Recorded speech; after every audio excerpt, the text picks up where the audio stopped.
Oh, each dot here is a location. I think it's a city or a province. They didn't really say location in China. And they were estimating the they're estimating the effect of certain air pollution, indoor pollutants, and there was a government policy um, north of the river. They were giving people free indoor coal. That sounds like a great idea, right? And south they weren't because it's warmer there, so you need to pay for whatever coal you want to use. And then they estimated this convenient third degree polynomial here. Not what could go wrong there, and they estimated the difference. And as you can see, if you sort of, especially if you stand right here, there's a difference of 5 years. So the effect of this policy was to reduce people's lifespan by 5 years on average. So they determined, as you can see here, I think they would have probably lived to about 98 on average if only they hadn't had that damn policy. Just hate that. It's so unfair. Um, well, this was publicized. Here it is in the New York Times. Pollution leads to drop in lifespan in northern China, research finds. I think they meant claims, but they said that. And it was published in a prestigious journal, Evidence on the Impact of Sustained Exposure. Here somewhere, life expectancies are about 5 years lower in the north. That's, I,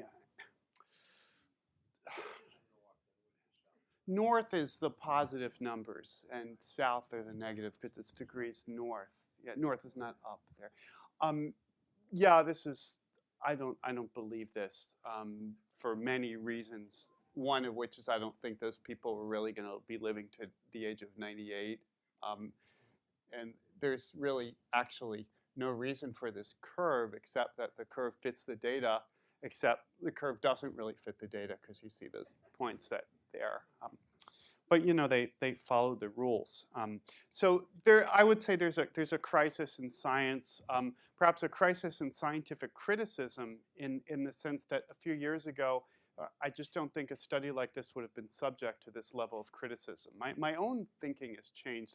I used to just accept these sorts of claims as valid, but I've seen enough of them now that it becomes clear where they're going. And there's also, I think, a growing realization that big decisions can be made based on weak evidence. So that's something that is going to concern us.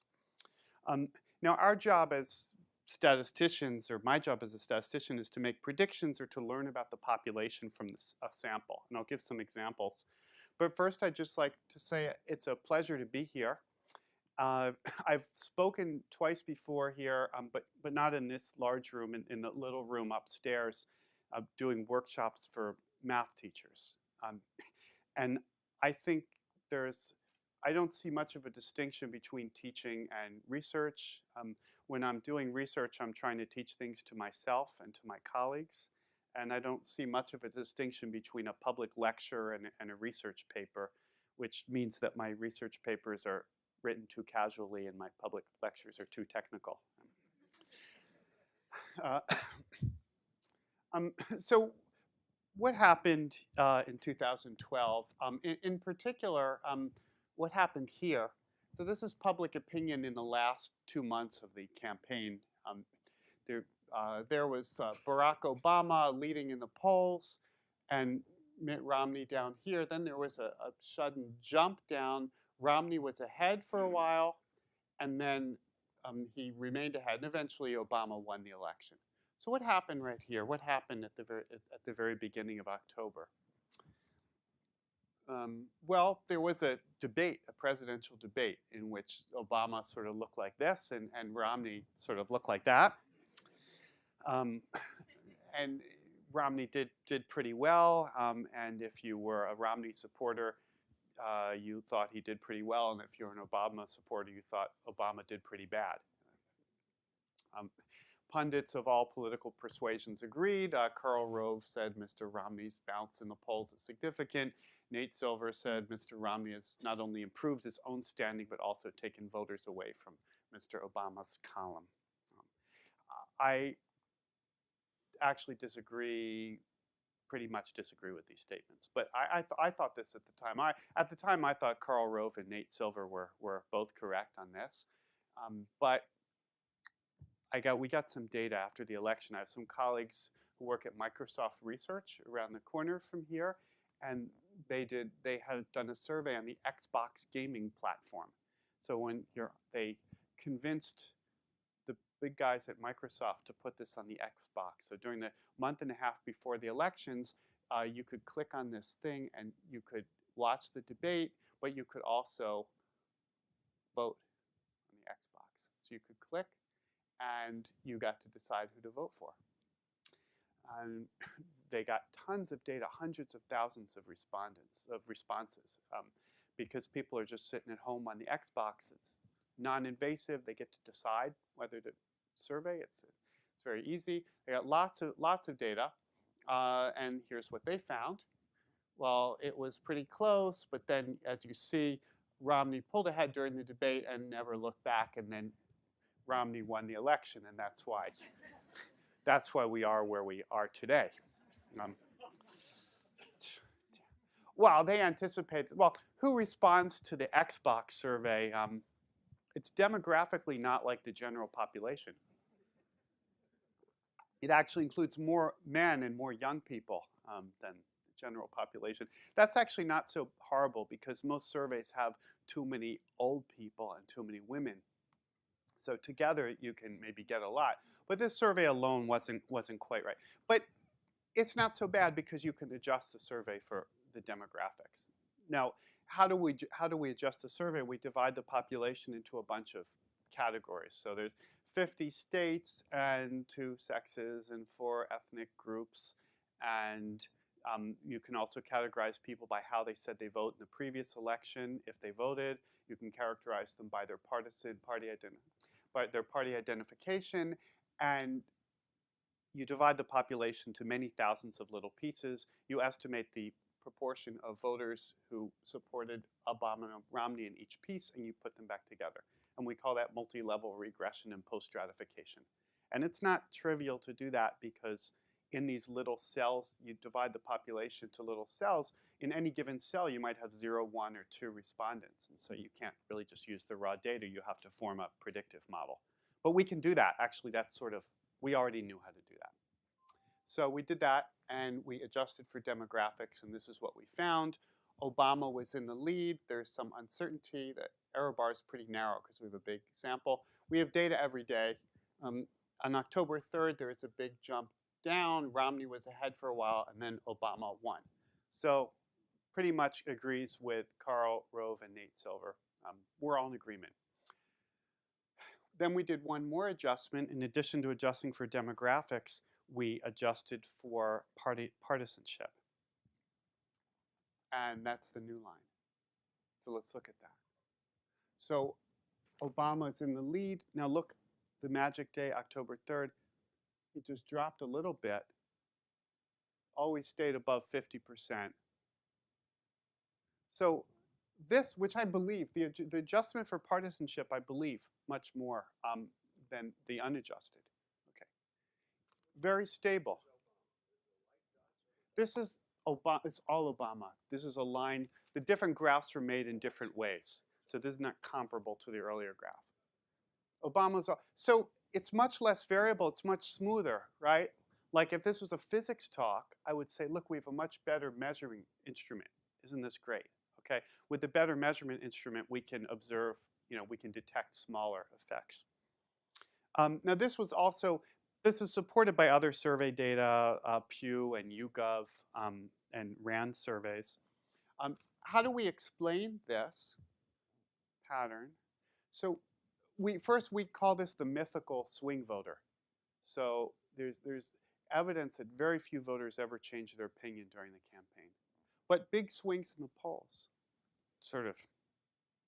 We call this the dejected Democrats and the resurgent Republicans.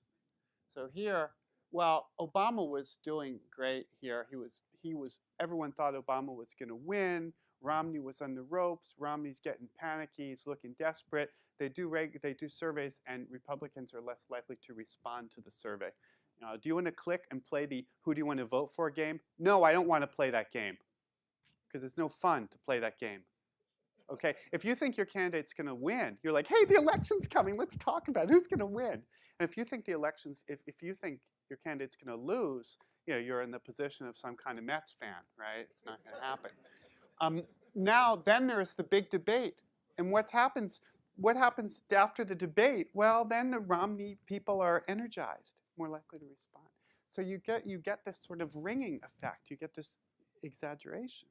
Now, you'd think we've talked all sorts of things. The convention bounce. You've heard about every 4 years, there are 2 presidential nominating conventions. And whoever consistently, I've looked at the data, and consistently there's between a 5 and 10% shift towards the party that had the convention.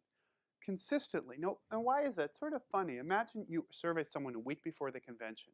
Say, who do you support for a president? Well, I support so-and-so. Next week, there's going to be a convention on TV. It's going to be a bunch of guys in funny hats getting drunk. But don't worry, you're not actually going to watch it on TV anyway, probably. And they're going to say a bunch of empty speeches. Now, who are you going to support? Well, 5 to 10% of the people should say, oh, if that's the case, I think I'm going to switch, because that's going to be really convincing to me. Hearing people say what I already know is really, well, that's sort of odd, but it's maybe not so odd that people are more likely to respond to the polls. So we learned something, all from an Xbox survey with adjustment, not a raw Xbox survey. Well, why does it work? Well, it's a big survey, so less variation. It's a panel survey, so that's key that it's the same people responding over and over. That gave us confidence that it was okay to adjust for partisanship. Because you might say, is adjusting for partisanship, is that kosher, right? Because you might say, well, from one week to the next, all of a sudden there are fewer Democrats in the sample, right? That's what I'm saying. Fewer Democrats in the sample, that's why Romney looked like he'd do better. You might say, well, maybe people decide they didn't like the Democratic Party and they switched. Well, maybe, except because we've repeated data on the same respondents, we don't see any evidence of that. So we can look at that in different ways. So it's sort of exciting, but it's also the modern way, because we're using quick and dirty data and then cleaning it up later. A lot of available data. So what we did in this project was we took the car apart and put it back together, right? But sometimes the pieces themselves are interesting. So here's a different project that I did with my colleague Yu-Sung Su a few years ago. These are, well, the data are from 2000, but forget that. Pretend this is recent. We estimated the support for school vouchers. The actual survey question was, do you support federal funding for school vouchers for paying for private schools? I don't remember the exact wording. And we estimate support for vouchers in every state by 5 income categories, from low income to high income, and among several religious ethnic groups, going from white Catholics on down. And the way we make the graph is that in each state, the dark brown colors represent strong support for federal funding for school vouchers. The blue represent opposition. Finally, when a group represents less than 1% of the population of the state, we just leave it blank. So no state, in any given state here, less than 1% of the state are rich African Americans. And so we just don't include it, because otherwise the graph would be a bit misleading, including groups that we don't have. It's not that we don't have the data for it, it's that there are so few people, it's not really the subject of our inquiry, the object of our inquiry. So let's go through this briefly. Start with white Catholics. Low-income white Catholics are pretty neutral about school vouchers, except in Illinois and Louisiana, and to some extent in New York. They like it. And you can, presumably has to do with places where there are large Catholic school systems. As you get to the rich white Catholics, you'd pretty much uniformly support vouchers. Evangelical Protestants, low-income evangelicals, tend to dislike school vouchers, but the rich ones love it.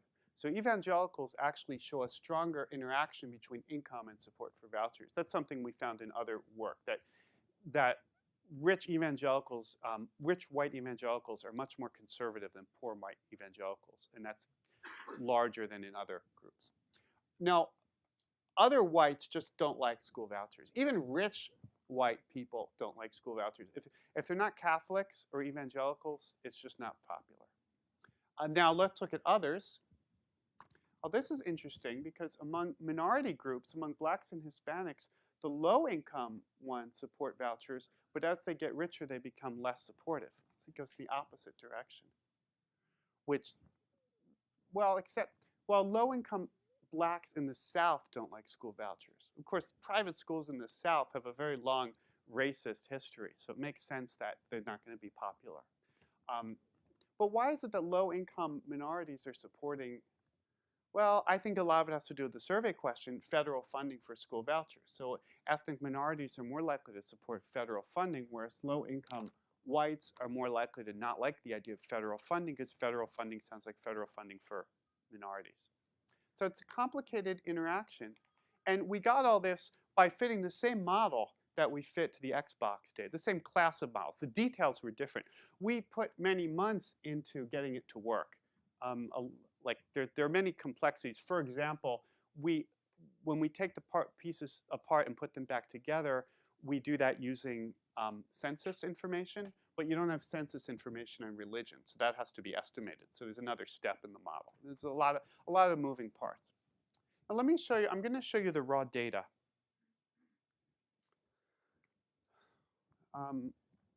So this is in each category the actual numbers. Well, the percentage who support. And of course, this looks like a mess because in any given cell, we have very little data. So if you stare at, now, if you look at this graph, if you look at this graph and blur your eyes a little bit, you'll sort of see this. I mean, you can even see that, like, that these are going down a little and these are going up. So in some way, I think if you have access to this visualization, this is almost enough. I think of this as sort of the equivalent to drawing a line through a cloud of points. This is my best estimate. This is the raw data, which is sort of noisy. Sort of good to know this. It gives you a sense of where you might want more data. I really can't be sure about things in a lot of these states. This is just my best estimate. So a lot of the research that we do is devising graphs and comparisons which allow us to evaluate our model. Because as Andy said in the introduction, I work in Bayesian statistics, and there's a saying, I'm not sure, it's either Thomas Bayes or Pierre Laplace, Laplace was the first applied Bayesian, and I think it was Laplace who said, with great power comes great responsibility. I mean, it sounded better in the original French, I'm sure. But indeed, we have the ability to estimate all these tiny pieces and put them together, but that gives us the responsibility to check our models. And we have to make lots of graphs, and what I show you is the result of a lot of checks in different ways. So how do we do all this? Well, we use Stan. Stan is our open source computer program that fits these models. It's just very quickly, it's a computer program in C++ that allows us to express a statistical model, and then we don't have to tell it how to fit the model. It figures it out itself. We've developed a few algorithms, and we've adapted other algorithms to make it work. And we have a whole team. The thing that we're very interested in now is scalability. So as our data set becomes larger, or the number of parameters in our model becomes larger, how much more expensive is it to fit big models? This is a simple example of a model where different people are rating different items, like movies or whatever. In this case, as you have more people, as you have more data, it takes longer to run the model. But as you have more items, it doesn't really take longer. So it scales well in the number of items. If you had lots of data points, it would take forever. And so what you want to do is bend the curve and make it logarithmic.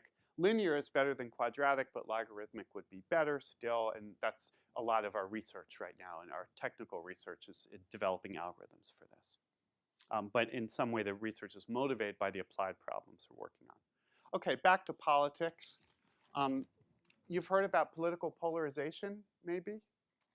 Maybe you've heard about that. So, for example, the Iraq War, this was a few years ago. I mean, since then, I think the area in the Middle East is pretty peaceful. But back in the early 2000s, there was some sort of stuff going on, and there are big disagreements about whether we should be in the war or not. Now, you might say this is just human nature, that the Republicans support the Republicans, Democrats support the Democrats. But I don't think it's just human nature. If it is, human nature sure changed a lot in 50 years, because here's the Korean War and the Vietnam War, and we see only moderate differences.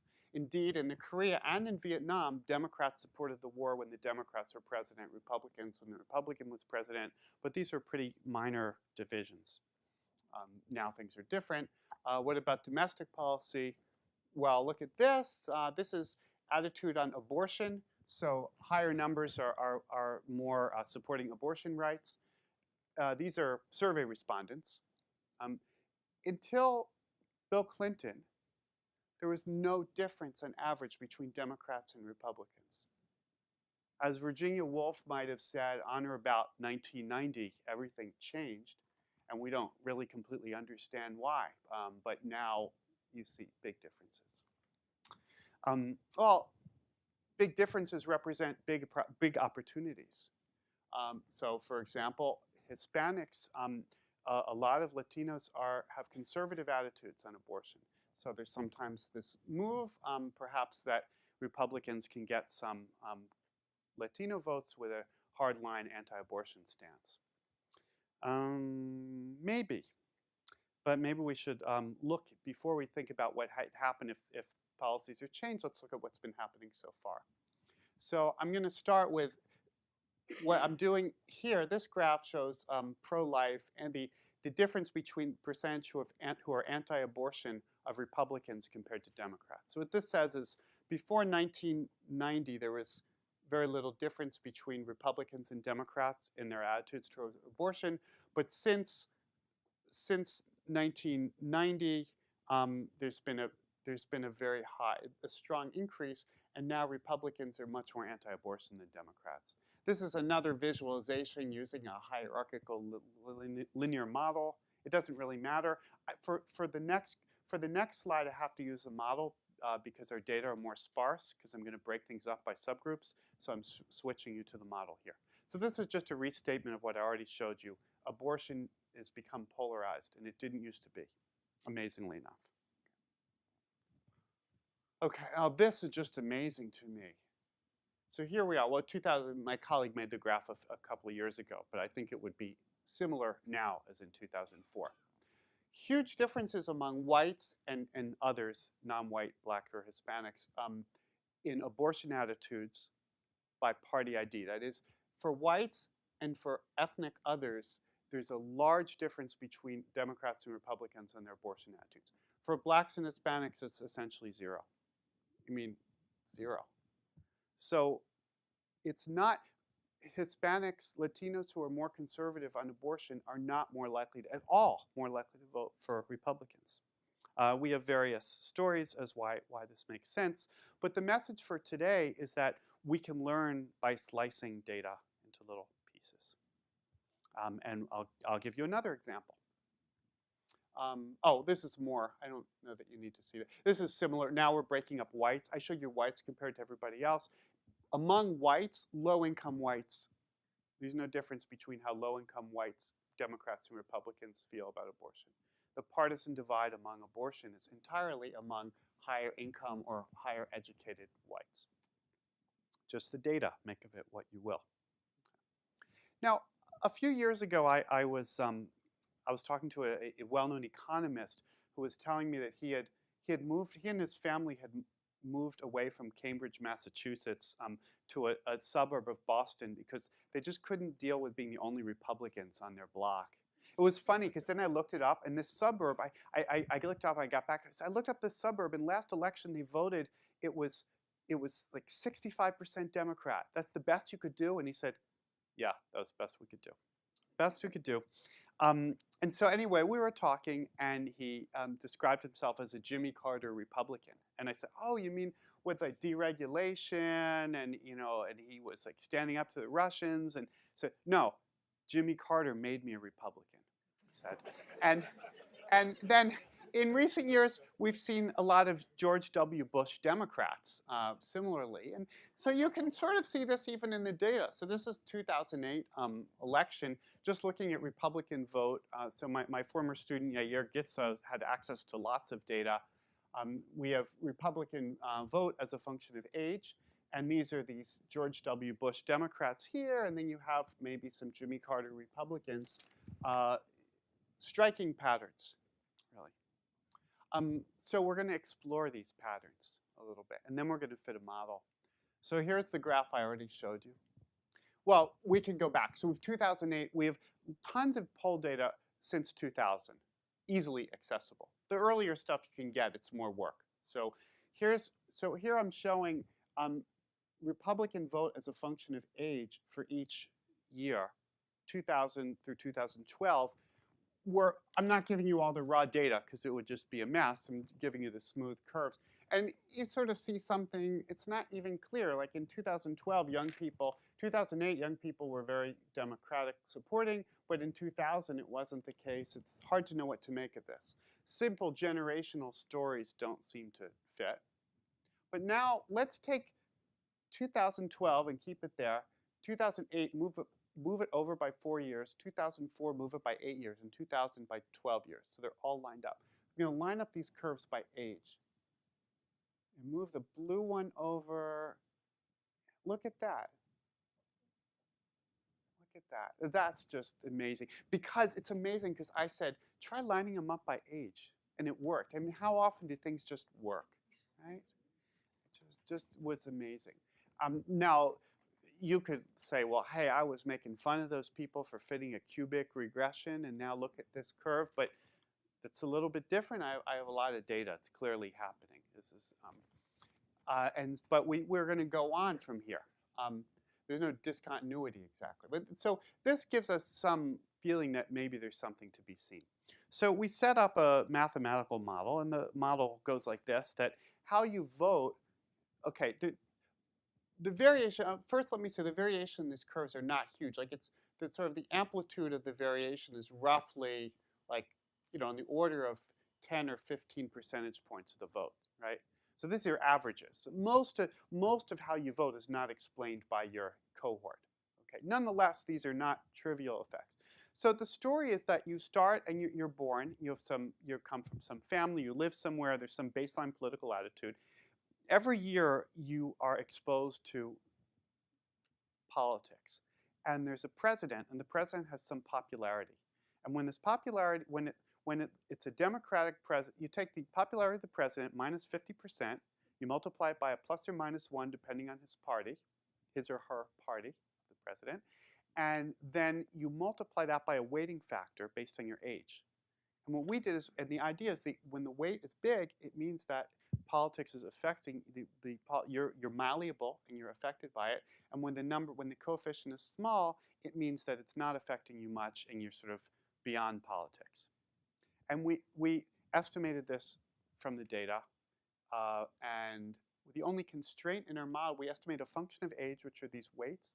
And the only constraint we had is that we wanted the weights to be smooth, so we put a prior on the weights, a so-called random walk prior. Basically, we constrained them to be weights for neighboring ages to be close to each other, so not allowing any big jumps.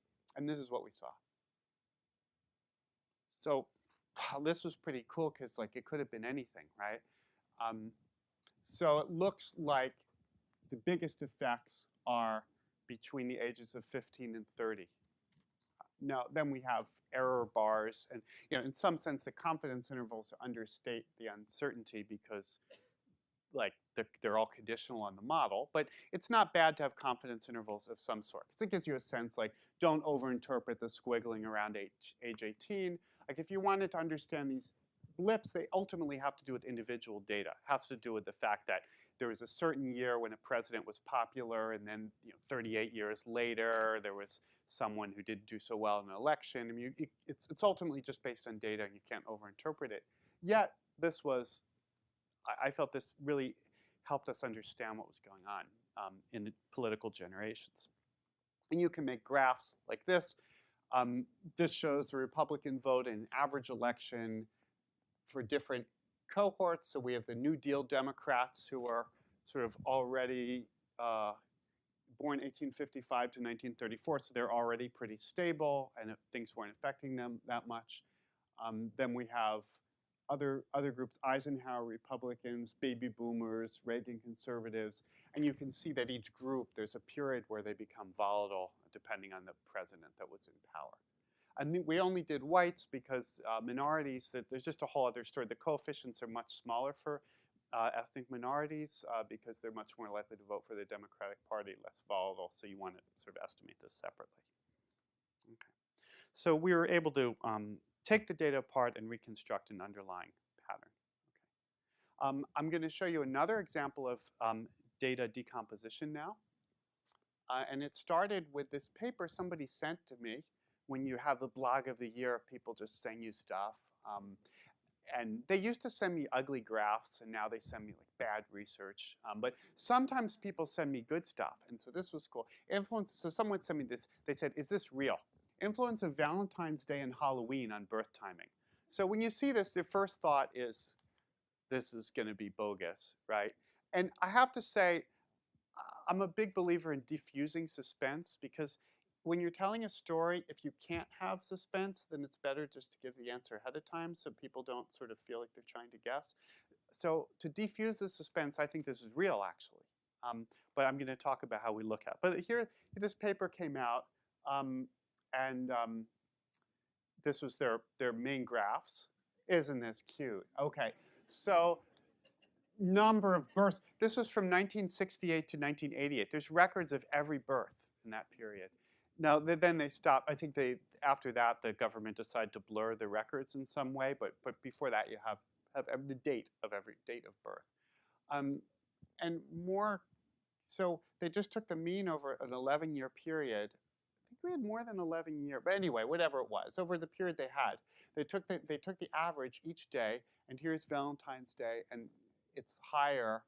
And it's more higher for natural births and for cesarean section births. Now this seems sort of funny because you could imagine it could be higher for cesarean section births because maybe they schedule it and they're like, hey, let's schedule on Valentine's Day. That's adorable.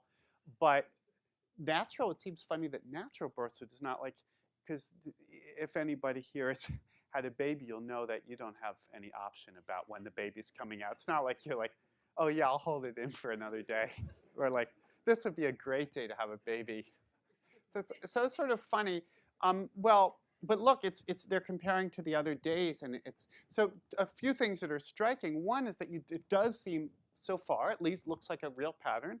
The second thing is this thing I told you that's also happening with the natural births, which seems odd, perhaps. The third thing is the pattern is pretty weak. They had to average 11 years of data, and you still sort of barely see it.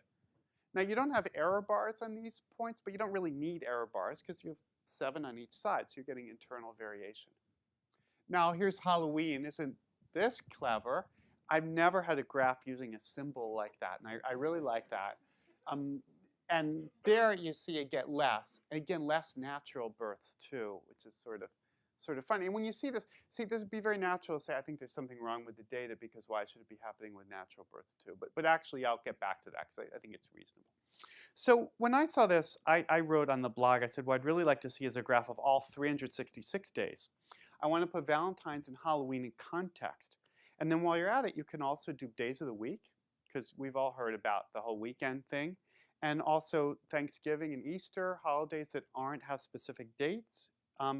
And because I just think it's frustrating when people only show part of the story. I mean, obviously, they had all the data, so why are they only showing 30 days out of 366? It bugs me. Okay. So people did this for me because I asked. So someone made this. You have a very high resolution projector here, although it won't really help if you're sitting in the back. I'll make you feel better by saying you don't need to focus on this particular graph. But someone made this graph of the raw data, and you can see here's New Year's, here's July 4th, and you can see here's Halloween, and well, here's Valentine's Day and Halloween. So it is pretty noisy by day. Somebody else made this graph, which was pretty, but I hate it. So which birth dates are most common? Now the trouble with this graph is really what you see as well. There aren't that many people born in January and there are a lot in August. That's interesting, but that's not the point of this study. So it is true that lots of people are born in August and September and lots of people are actually making babies around Christmas time. That's true, a true fact. You also get to compare the 23rd of every month, which is like the least important thing. It's like getting a poll. It's like looking at all the people whose social security numbers end in 2 or something like that. And you get to find that there was no February 31st. So I hate this. Then my colleague Aki did this. He did a decomposition. This is slightly misleading because all the graphs are on the same scale, but they're all different scales, actually. So this is years. So he decomposed the data into, first, a slow trend. That's the blue line. So people are having more babies than they were back then. I mean, it's a larger population. Then he has a green curve, which is a fast non-periodic component, which is variation that's too slow, too low frequency to be at the day-to-day level, but it's not captured by years. So there are just various months, and there are various periods that people have more babies, and other periods when people have fewer. I don't know exactly why, but things are happening. People have babies for different reasons. It's not surprising that it varies, that the rates vary a little bit. Day of the week. So let's look at this. Fewer people are having babies on the weekend. Well, that's well known that the doctor won't schedule your birth on the weekend unless, if it's scheduled, they wouldn't do that. Also, he fit this coefficient to vary by time, and you can see if you look carefully, 1972 is in blue, and then you go to 88, which is in purple. So the difference between Monday and Sunday, weekends and weekdays, is greater in more recent years, which makes sense, right? They're more scheduled births, so things are less natural, right? Naturally, there shouldn't be any variation. Now, then he also fit month of year effects, and actually those have gone up too. So the difference between the relative frequency of births in January compared to September has actually changed over the years. And again, lots of stories about that. Finally, what's left are the days of the year. So here it is. They're not having babies on New Year. Valentine's Day really does stand out. Here's Leap Day. Memorial Day is it's spread out, right, over a week. Independence Day is always July 4th. Labor Day is spread out. Thanksgiving is spread out. Here's Christmas. So we fit a statistical model to decompose this. Oh, by the way, so why are natural births more common than Valentine's Day too? Because there is some decision of whether to induce or not. So it actually also makes sense. So if there's going to be a change in the number of induced births, there's also going to be a change in the number of natural births because people get to decide whether to induce or not. So it's actually sort of logical that maybe it's February 15th and they still haven't had the damn baby and they induce it. So that you could get that kind of effect. Where am I? Okay. So there's a saying in math, and I don't know the exact quote, and I don't know the exact saying, so maybe someone can tell me later, but it's something like this. When you're stuck, make the problem harder, right? Generalize a problem. So if you want to sum an infinite series, make it into a generating function and work out the generating function. I think there's a famous math quote along that lines. And it's sort of true in statistics too. Well, of course this is a lot of work, but once I do this, I've answered the question in a way that you just cannot get. It doesn't matter how hard you analyze these data, right? So I can get a better, even if all I cared about were Halloween and Valentine's Day, maybe that would be a better world if that's all I cared about. It would still be better to do all of this analysis, to attack the harder problem also. Okay? So we learn more about 2 questions by looking at 366 questions. And now let's look at what? Oh, what happened to Halloween? It's here, November. Halloween is here. Well, you can't, yeah, it's right before November. It's just that Aki didn't put it on the graph because Thanksgiving had a bigger effect. No, I mean, yeah, there it is. Not as big as Leap. See, Leap Day, I don't know about you, but like if I had a chance to have a kid on Leap Day, I would leap at the chance. but like a lot of people, I guess, think it's sort of weird, or the kid's not going to have a birthday. I think it's cool. This indicates that I'm not normal. Okay, so what happens when people study only one question at a time? Oh, also I should say, this theme about looking at many questions at once, that fits everything we've done so far. The abortion analysis, the pre-election polling, all those things, what I'm doing is asking many questions. But when you only study one question at a time, bad things can happen to you. Bad things. Like this. This was published leading journal. Women are 3 times more likely to wear red or pink at peak fertility. And it was statistically significant. That was pretty striking. Implausible, in fact. So striking as to be counterintuitive. Just because it's counterintuitive, it doesn't make it true. In fact, false. It's not at all reasonable statement. But this is what they found in their sample. Some other people did a study, the fluctuating female vote, and they found that women in committed relationships were 20 percentage points more likely to vote for Mitt Romney when they were in their most fertile period of their menstrual cycle. Because he appeals to sort of committed kind of women. But single women were 20 percentage points more likely to support Obama because he's more of their kind of guy. Well, it's actually sort of funny because it's funny that they said women in committed relationships. They didn't say married or unmarried, but of course that's because the data comparison they did was the committed relationships. I think they probably got a stronger comparison there. Now, this study, they didn't do anything about women who are in committed relationships or not, but that's because the pattern appeared just fine for everybody, so they didn't need to break it up. But they tried to replicate it later, and they found it didn't replicate, but the weather had changed, and so they realized there's an interaction with the temperature. But in this thing, they didn't actually check the weather on that. Okay, so what's going on in these sorts of studies? Okay, these are weird findings. They make no sense. I mean, I know this makes no sense because I've studied public opinion, and there's no way that there's a 20% swing in anything. It's unreasonable. Their findings are weird, and I would almost say they make no sense, but they make complete sense. If you look at a little bit of data, you can find big effects. So it makes a lot of sense. But it wouldn't make sense if applied to the general population. Yet they got a lot of press, and they got published in leading journals. They followed the rules, is what they did, which makes me wonder whether maybe there's something wrong with the rules. Now, these findings had lots of controversy. I wrote papers criticizing this, and then people criticized me for criticizing them. Then I criticized people for criticizing me for criticizing them.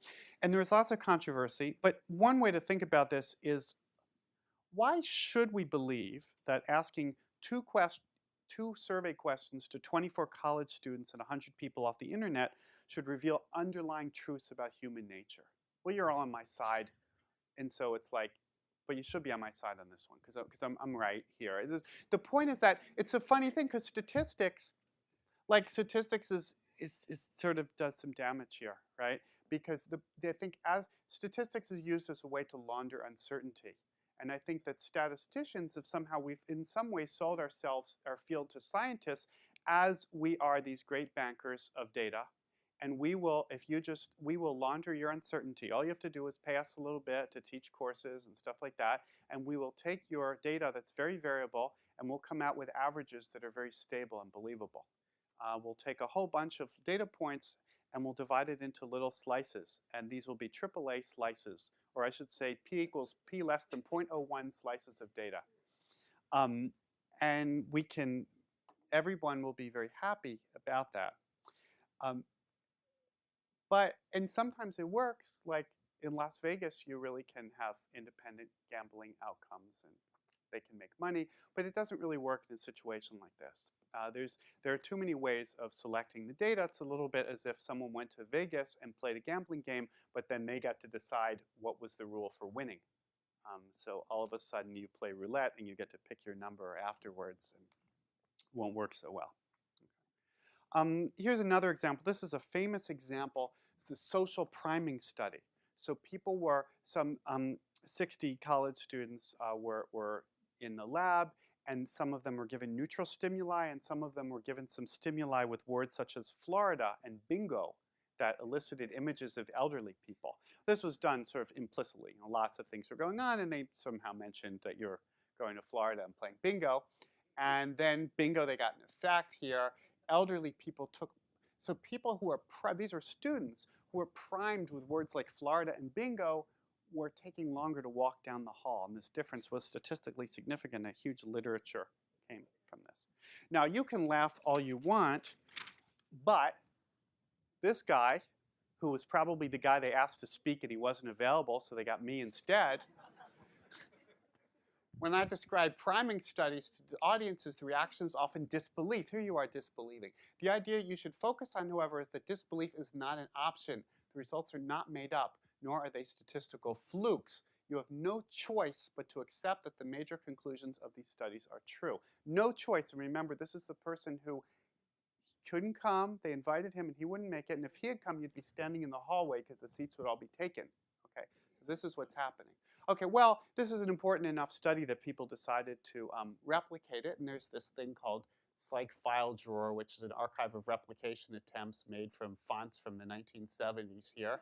And they replicated it, and let's see what happened.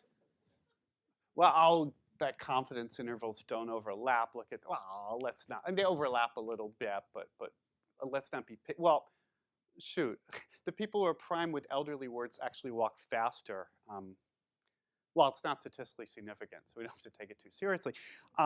Okay, so here was the Kahneman quote, and then more recently, some Dutch psychologists wrote about this, and they wrote, after a long series, disbelief does in fact remain an option.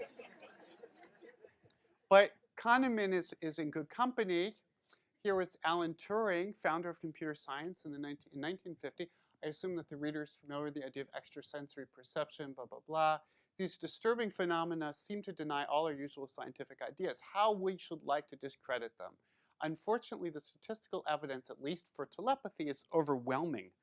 Now, what's amazing is even the people who believe in ESP now don't think the evidence as of 1950 was overwhelming. Okay, so now I want to sort of say a couple things here. And first, as I said, that I feel like we as statisticians in some sense have failed, or perhaps we've succeeded too well. And if you look at statistics textbooks, including mine in many places, you just see example where there's like a data set, a question, a confidence interval that excludes 0, you know, a p-value, a success. It's like that. Bam, bam, bam, success. Or sometimes it's not statistically significant, and that's a success because, hey, we didn't accidentally say something was statistically significant. There's a whole theory based on type 1 and type 2 errors, which is all about the idea that there's this true effects and false effects, and you're trying to find things, and it doesn't really work. Now, on the other hand, consider our successes. So examples like the birthday study, the abortion, the voting, all these things, we are able to learn a lot. So it's like we can do so much, and yet somehow our public face is something completely different. Now, let me say this is no slam on Kahneman and Turing. I mean, they've made great contributions, obviously, to science. I mean, what's interesting is that they're brilliant people and yet overstated the strength of evidence. And also, I'm not criticizing Kahneman and Turing for believing in ESP and for believing in social priming. I mean, they both could be real. Kahneman certainly has a much better understanding of psychology than I am. What I'm faulting them is for their insistence that the evidence is overwhelming and that the rest of us have no choice but to accept the hypothesis. So great as they are, they overstated the strength of the evidence. Now, what sort of goes on every day? Well, every week, my sister is a psychologist, so she gets this thing every week, and what's been happening in psychology. What happened that week in psychological science when she emailed me this? Turning body and self inside out, visualized heartbeats alter bodily self-consciousness and tactile perception. Aging 5 years in 5 minutes, the effect of taking a memory test at an older adult's subjective age.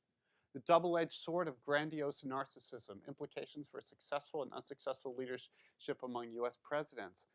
The nature of intelligence, okay, this one's sort of an old-fashioned thing, we can skip that. Beauty at the ballot box, disease threats predict preferences for physically attractive leaders. Shaping attention with reward, effects of reward on so So the point is that this is central to modern psychology. Okay, this is what they do. I have a quick summary of these studies. Okay. Well, not that you can't learn from 17 people. You can learn from one person, but yet I'm suspicious of statistical evidence of this sort. Again, if we go to a pre-statistical era, of course you wouldn't even believe that someone could learn from like 42 people, that like you're going to have an enduring claim about human nature. Maybe it is possible in some settings, but like I feel like the burden is on the person who's making that claim. And of course, a couple of the studies were based on some archival data. Um, Now, this is not just about joke studies, silly science, goofy, world's least competent criminals, that kind of thing. Also real world effects. So here's an example. This is a preprint that got a lot of publicity last year, labor market returns to early childhood stimulation. This was an experiment that they indeed started over 20 years ago. They went to a school or some schools in Jamaica and randomly divided up the kids, and some kids got special interventions with their families. It was a small number. I can't remember. Maybe it was 100-ish or 200, maybe 100. Here it is. The average earnings of participants increased by 42%. Now, I'm a social scientist, but not all of you are, so I don't know if you know about this. Earnings is economics jargon. It's a sort of quaint economics jargon for how much money you make. They call it earnings. It's sort of cute. So anyway, that's the bottom line for them, and their people are making 42%. So I wrote something about it in some online, now defunct online magazine. Overall, I have no reason to doubt the direction, namely psychological stimulation should be good, but I'm skeptical of the claim that differ by 42% due to reasons. Okay. Lots of hypothesizing. There's nothing wrong with speculation, but at some point you're chasing noise and picking winners. So I sent this to the people who wrote the article. They didn't respond to me. But I will say a year later, the paper came out, Labor Market Returns to Early Childhood Intervention. If you go down, increased earnings by 25%. But now I feel like, I don't know if I believe, if they had just published that, I'd be like, well, I don't really believe that 25%. So it's like they can't win, right? It's like, that game you play with your class where you say, every kid in the class is going to give a number between 1 and 100. And your goal, you win if you're closest to the average of every other kid's guess divided by 2. So then you're like, well, if everyone's between 0 and 100, then 50 is the average, so I should guess 25. But if everyone's guessing 25, I guess I should guess 12. But if everyone's guessing 12, I guess I should guess 6. So then you have this race to the bottom, and everyone's guessing 1. So nobody wins. So it's like this. Well, they say 25. I don't believe this 25. Maybe 12 and a half. I don't know what to think. I don't know. This is not easy. Okay, these are hard problems. So people have thought about this. The social critic Charles Murray wrote, to me, the experiences of early childhood intervention follow the familiar discouraging patterns. Small-scale experimental efforts show effects. When they're subject to well-designed large-scale replications, they attenuate and often evaporate. James Heckman, who was involved in this study in Jamaica, said the effects reported to survive batteries of rigorous testing procedures. But it's just one data set, so it doesn't matter how many batteries you throw at it, really. They're plug into it, I guess. They are conducted by independent analysts who did not perform or design the original experiments. The fact that samples are small works against finding any effects for the programs, much less the statistically significant and substantial effects that have been found. But forgive me for saying this, but he's not being very Bayesian here, because the noisier your estimate is, if you find something, the more likely is noise. So it's actually not true. Like when he says, when the samples are small and it works against finding any effects for the programs, if you do find an effect, that's actually, it doesn't mean like, hey, I survived. It means like, hey, maybe I got lucky. That's how you have to think about it. Now, I'm not saying that Charles Murray knows about this stuff, and there could be large effects, but I do worry, and it's a challenge, right? So remember, my general approach was going to be that we attack the larger problems, so we look at more things. Well, we could do that with observational data. With an experiment, you can't really do that. I guess the answer for experimentation would be to do lots of experiments and analyze them in a coherent way rather than one at a time. If you think about medical research, that's how medical research and a lot of education research is. Lots of people are doing experiments, But the idea is it's like craft work. Each group is analyzing their own experiment. They get lucky and they publish, or they don't get lucky and they don't publish. Then later, actually, I shouldn't say they don't get lucky. If they don't publish, they're just not good enough at finding something from their data. So, but then eventually, then people do meta-analysis, and it's sort of a mess. So ideally, there'd be more coordination, and there is a move to that. I'm not the only one saying that.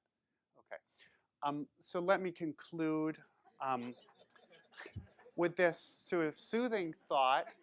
I think there's a lot to this. If you, yes, let us have the serenity to embrace the variation that we cannot reduce, the courage to reduce the variation we cannot embrace, and the wisdom to distinguish one from the other.